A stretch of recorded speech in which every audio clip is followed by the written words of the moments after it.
Hello guys, glad to have you on board again. Today we're early November, so we take care of a both swing trade podcast today and midterm to long-term trade, as we're gonna have to zoom out from monthly charts in here as well.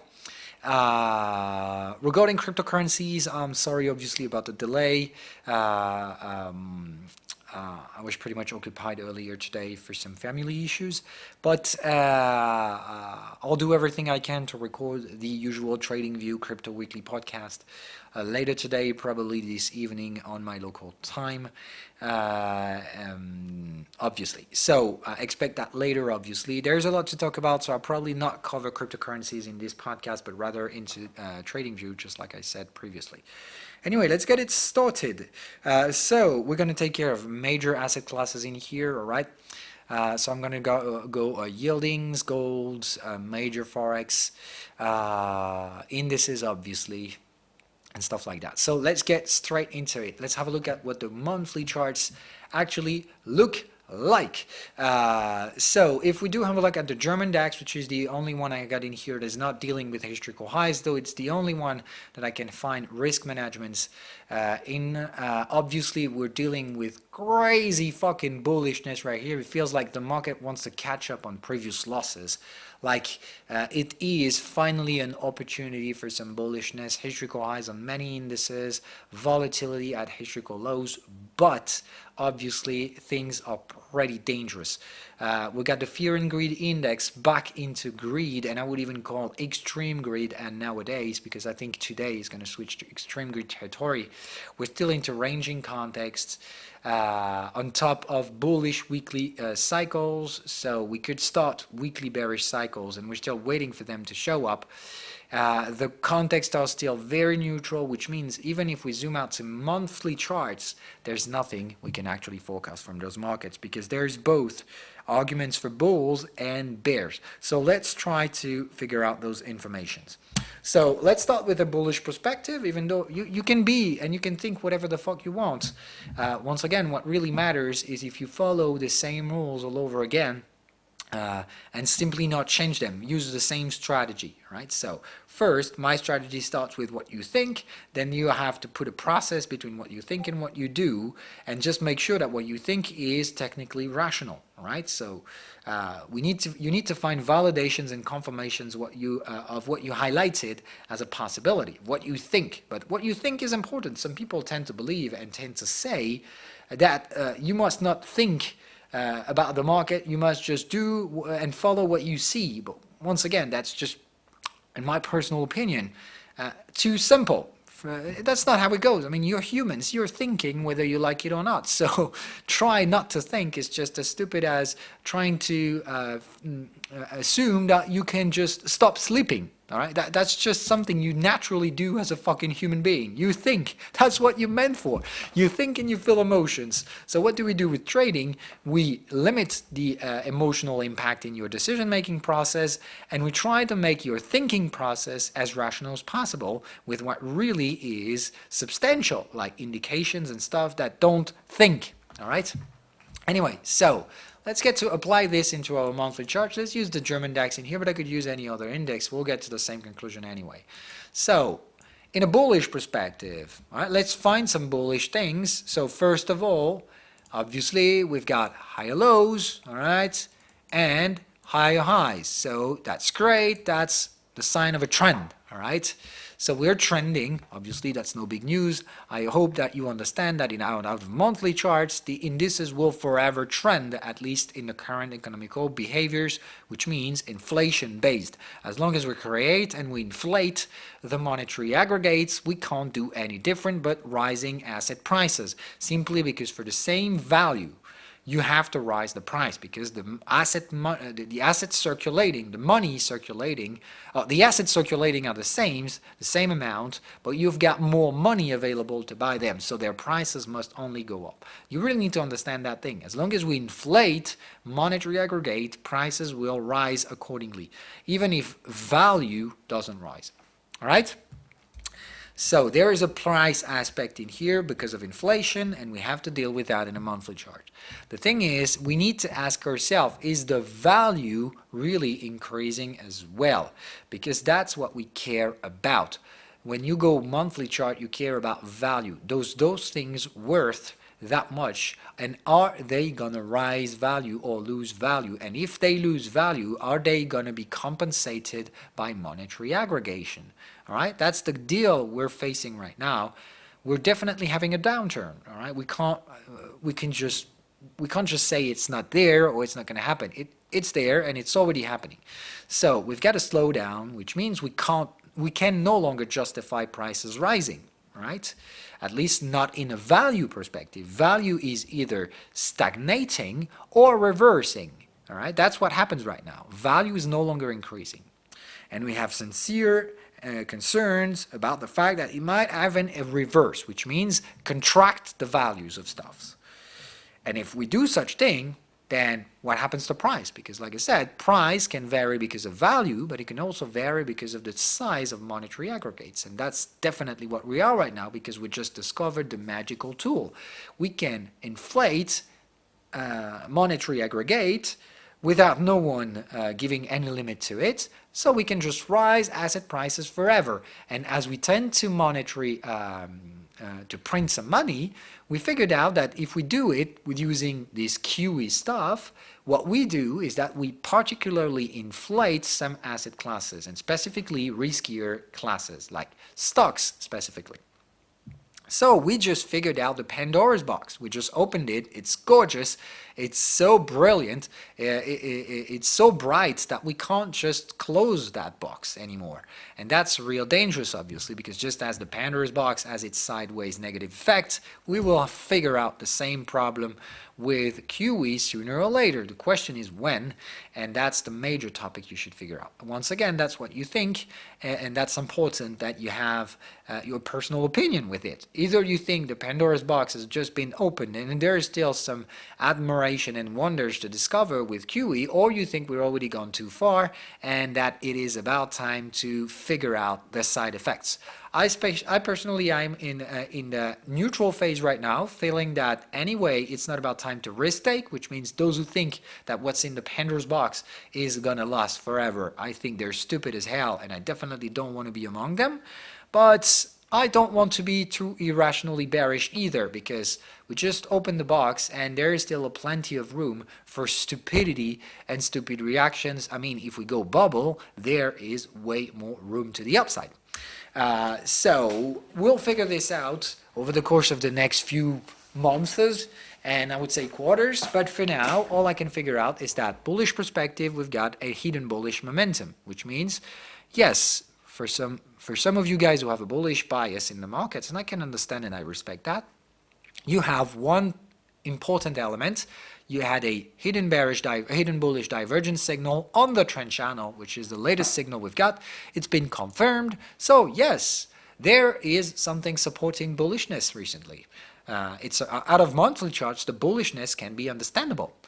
Is it justified? This is where I think it's dangerous. But in a technical perspective, if you think the market has gone irrationally bearish over the latest quarters, like if early or late 2018 was an irrational bearish move, then there's a technical suggesting that idea. I don't nearly believe that idea, though I don't take any care of that signal, but those who believe in that have an argument, have something to rely on. All right, so I do understand bullishness is possible.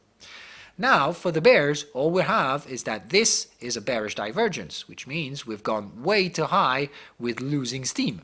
So we're at the end of a fully bullish cycle, right? We've done the 1, 2, 3, 4, 5 cycle, all right? But what we're dealing with right now is obviously, in my personal opinion, the end of a trend, which correlates with the end of economic cycle and the real economy slowdown that we're facing right now. After creating money, we can't sustain that anymore. So we're slowing down just like we normally do each and every decade. How prices and asset price will react to this is the big question mark in here. So, like I said, some people tend to believe that we're going to create and inflate the monetary aggregate forever, and that can only rise prices higher into what will be in the craziest ever bubble if this thing is ever succeeding, or it's not going to work, and we're going to put prices down to catch up on value, which means if value is contracting, prices will have to do as well, and they will have to break a monthly support in the meantime. So with that thing, like I said, bearish divergence and hidden bullish divergence, which one do you want to trade is up to you, because both are totally valid as we speak. And who's going to win? I goddamn don't know. I sincerely don't know. That's the reason why I told you I'm not irrationally bearish, just as I'm not irrationally bullish. I think the reality is just right in between. It's just ranges. What I care about is what those ranges will look like. I feel that we found the historical market top in here, like it was that. I think that we found. The historical market top in here, and since then all we do is try to figure out what the ranges will look like.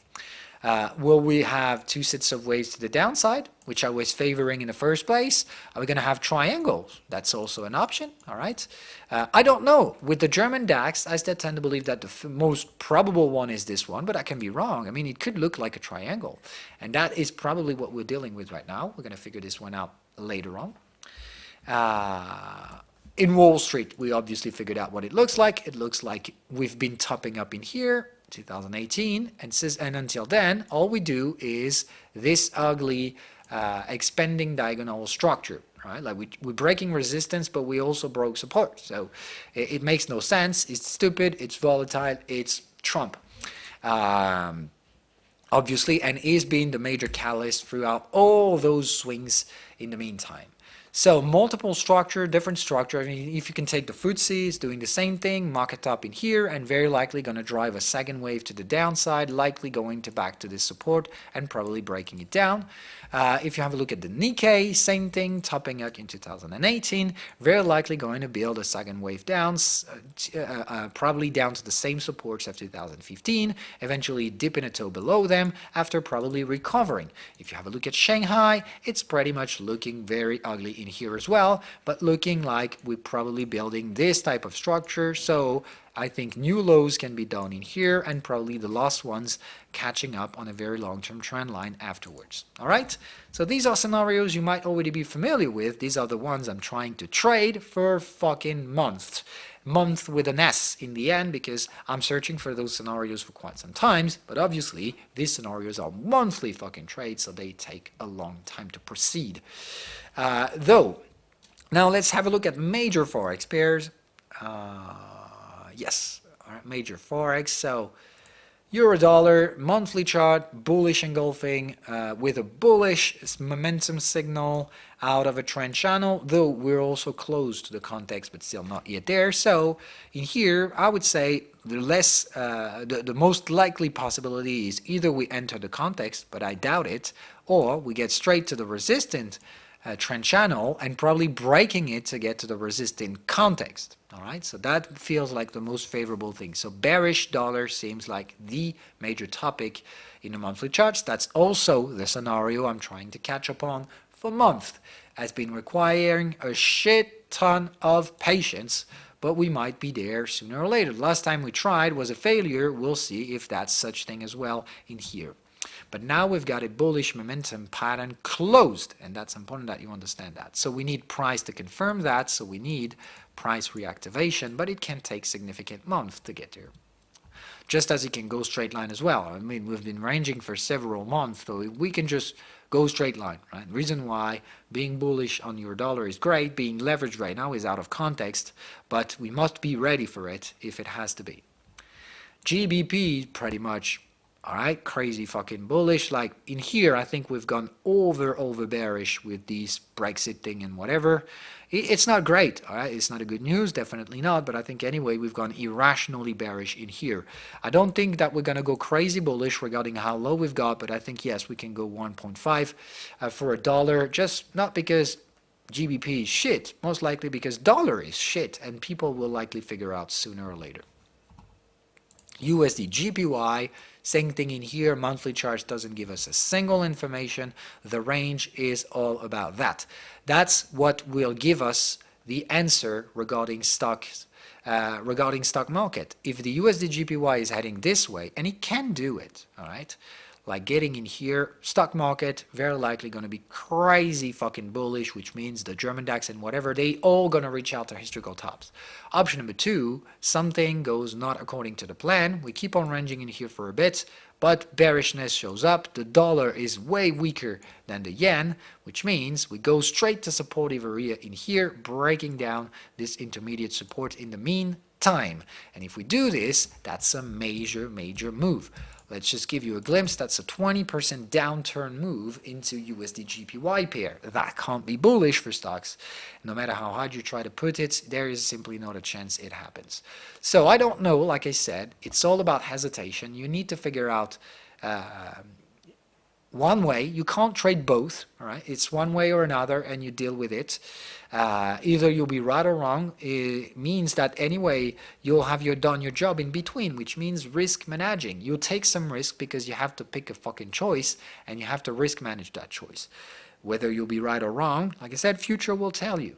All you care is that as long as you risk manage, if you're wrong, you'll lose less than what you can make if you're right. It's just as simple as that. That's all my job is about.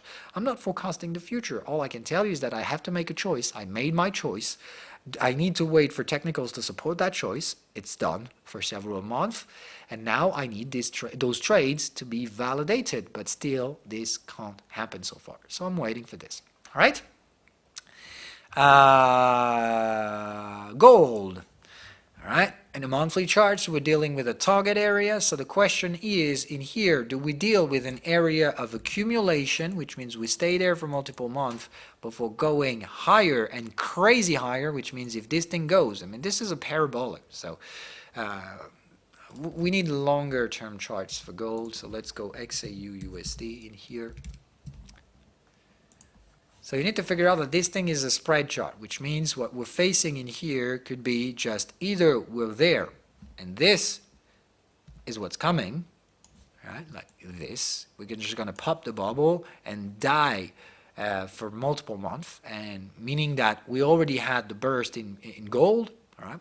Like we started from 270, so we've made 600%. All right, and we say, all right, that's it. We're done with it. Last time that we've done such thing, we've done approximately the same, 600%. All right, so that's a pretty fucking significant gain anyway. So either we've bursted all the gas, and now we're gonna have to digest and dry and die for a long time. Option number 2, you figure out that there's a problem. All right, both can be right. If we size up monetary aggregate, like if there is monetary injection in a parabolic way, like forever more money circulating in the, not the economy, but the speculative bubbles, all right, then the problem is what will happen with gold? Gold is value storage. So if you take the monetary aggregate and rise them, all right, then what the hell do you think is going to happen with gold? Gold will only significantly increase its value plus the monetary aggregate being rising, which means rising prices and rising value. When you have that, you have a freakingly parabolic prices, which means if we're really heading into more QE in the future, just trying to save the economy with more money, and always more money, I can't believe, I can tell you for sure, gold will go to things you can't even imagine, because gold will simply go like 5,000, 6,000, simply because we'll never know how much a dollar worth in terms of asset value, because we'll go over inflation, which is a huge danger and generally leading to deflation right after. So I don't believe that's the future because it's too extreme. And the reason why, I don't want to believe that fully and permanent monetary injection system simply because it's not gonna happen. It's too extreme and we never go those extremes. So Anyway, future can definitely prove me wrong, but I need to make a choice. And then, as I said, gold to me has a limited impact. I think we can go an inch a little bit higher. I think we can work out this technical area for quite some time, but I don't necessarily think that gold will surge to 4K or whatever. I think, yes, gold long term is very likely going to go down, all right? But not necessarily immediately, because I think there is, first of all, a crisis to price in which gold can probably go 2.4K and then terminates the shit. That's what I think is coming, all right? Like, I think that we're not yet into these things, and we can actually even go higher than that. Like I said, we can eventually go 4.2, but I don't think we can last there very long. I think we can print stupid prices. Like, this would be the worst case scenario, which I tend to believe is less likely going to happen as well, in which we get to a major downturn into economics, leading into a deep recession, very dangerous financial crisis and stuff like that. I don't believe in that scenario. What I believe instead is just going in there to just panic the market and then stop. Like, it's really stopping, but I hardly think that we can sustain prices higher than that. All right? Though this is also the reason why I tend to believe that we'll have an intermediate market with the SPX. Like, we don't go crazy fucking bullish like so much bulls wanted to happen. We don't go there like so much bears would like to happen. I don't think that's the case, all right? What I think is the case is, bam, something like we sharply fall for 20, 25, 30% at best, and then game over. It's over. We've dropped significant enough in terms of prices, and we find the long-term bulls in here. That's the scenario in which the monetary injections just stop. Like, we're enough with QE, we just stop them, and we say, all right, we've done what we could to sustain prices stability, but anyway, value is going down. We need to let prices go down as well. For that, they need to there has to be a switch either in the investment behavior or in the central banking behaviors. I don't think central bankers have been leading to any type of change forthcoming because they just gone, as expected, all in.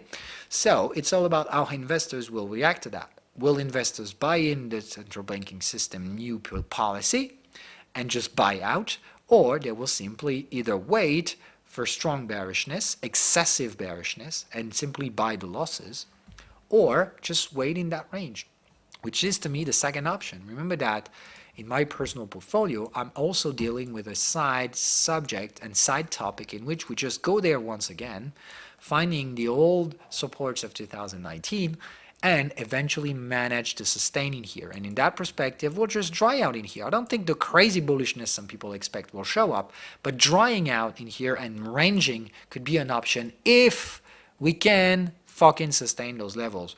Reason still leading me to believe that there is a very dangerous cluster down the road. With this weekly cycle in Wall Street, this squeezing pattern leading me to believe that we might have volatility at play. And nowadays, we've got people betting dangerously on quite the opposite. We've got more speculative positions to the downside than we did in February 2018. You know what happened right after? The market reversed without giving any pre-signal, which means this is what I believe, that right now we can have a 10% drop in stock market without noticing anyone. Reason why I don't want a single one of you guys to buy right now, because we're buying resistance, and you know that if this string replicates, we'll have significant problems to deal with. Let me just show you this. All right, like I said, you can't buy right now. It's very dangerous to sell if you're not experienced enough. So most profiles, like the intermediate or beginner's profiles, should definitely just stay the fuck away, because you can't deal with those contexts. They're really too complex, and even for me, they are. All right, remember that the problem is early January we were irrationally bearish, and this is what came right after. All right, an unexpected market catalyst that literally fucked up every risk manager in the market. I think we're on the verge for the same thing. And if we can be lucky, we'll stay into the 40 area. If we're lucky, right? If we're not lucky, we'll even fuck up this area. And if we do this, remember that slight chances, but you can't avoid them. If we go over, like if we go 80, damn it, all right? there's only the 2009 crisis replicate, which means we have volatility comparable to 2009, and that cannot come along, that can only come along systematic risk, which means financial crisis. So can we have a financial crisis? Yes, we can. Are we going to have it? I don't know. All I can tell is that there are the risks to pull it at motion. Will this necessarily happen? I would say I don't bet on this. I bet on an intermediate scenario, which is another burst of volatility, and then we dance with the death. Like we're trying to stay there for as long as possible. And we try to catch up on the economy. The economy isn't bad. It's just we're overheating the economy, and I don't think there is much to price in. We've already priced in the best, so we might just wait for this to correlate with reality rather than anything else. Remember that the smart money deals with value. What they care about is not just prices. Asset allocators care about midterm trades as well, because they just want to make sure that they will be richer, like wealthier tomorrow. That's what the market is about. Being wealthier tomorrow, if you put at risk your midterm portfolio, is generally not what a smart money maker will do. Smart money will balance the two, which means they may speculate in the short term, but with a tiny portion of capital. Most of the capital right now isn't invested because the smart money doesn't feel like it's worth it. The value and prices don't corroborate. Simple as that. All right, so we need to wait for this. All I can tell is that, yes, like I told you, we've got the crazy lowest ever number of speculative positions to the downside on the VIX expirative contract, like the VIX futures. So high level of danger, which means you can't buy, because if those guys get squeezed out, what will come out of this is a 40 to 50 area type of VIX, meaning something you can predict. All right, and as you can't predict, remember that the last time this thing happens, the last time I was a fool all around the web, still trying to sell Wall Street in early, in those moments, I did sell, and no one saw this coming. This reversal simply came out of nowhere, and I think that right now we're just dealing with the same problems. Market total irrationality, greed into a range. Back in those days, we were dealing with a bullish trend. It was with a market excess, right? It was an excessive market. Now we're dealing with a market top on a range. The market is ranging, and is ranging a market top. So we're probably going to have an ugly reversal. Just like I said, the first waves could be significantly reversing. Just like I said, there might not be pullbacks. That's the reason why you need to be cautious if you're buying, all right? But that doesn't mean you have to be crazy aggressively bearish either. Remember that we're dealing with very dangerous context, and I really want you guys to understand that. All right, so what I'm trying to catch up right now is this weekly cycle at play, all right? And for now, they still don't play. Remember that this is not true, all right? This is not working. We don't have these bullish breakouts, at least not yet, but they might show up. On the German DAX, same thing in here. Weekly charts, I'm trying to catch up the weekly cycle in here, all right? So yeah, we're weekly resisting in the DAX. I'm looking for selling entries, yes, but I can't do it blindly and stupidly. So here's the plan I'm putting in motion for swing trades. So we're not doing monthly scenarios in here anymore, just going for dailies and shorter time frames, just putting something in motion. All right, so like I said, I'm searching for this weekly cycle to set itself. Normally in here we should have bearish prices and bearish momentum, but instead of that, we're just trying to go higher. We're trying to break out targets, but these targets were mature enough. So I just think that what we have in here is a range, all right? And we're waiting for the next weekly signal. Probably going to show up in the forthcoming weeks, not necessarily immediately, but I think we're heading toward very resisting areas, all right? So daily. Oh, cool. We've got a risk management. We've got a target, sine wave target, which is definitely interesting. We've got the resistant context, which is closing us on us. So we've got a strong resistant cluster in the daily chart in here. We can profit from this. Do we have any signal? So far, we've got nothing but a overbought cluster, an overload cluster, right? So is the market overloading to the upside? Yes, we clearly are. So we're overloading out of a target. So it's definitely a reversal area. You know how to deal with those areas. Either you wait for a confirmation signal, which means a red triangle, Option number 2, if you're a little bit experienced, you go shorter time frame and you try to find a reversal trade. That's what I'm doing right now. I'm looking for 4-hour trades. We're on top of resistance context. I would like to be, I would like to have a breakout target to be fully risk limiting. So far I've got nothing in here, but I think it's just because over weekend has been causing the market to go a little bit irrationally bullish in here, but I would say we might have a breakout in a 1 hour. So anyway, we're dealing in here with the top of our channel. Damn it, that's not what I wanted. All right.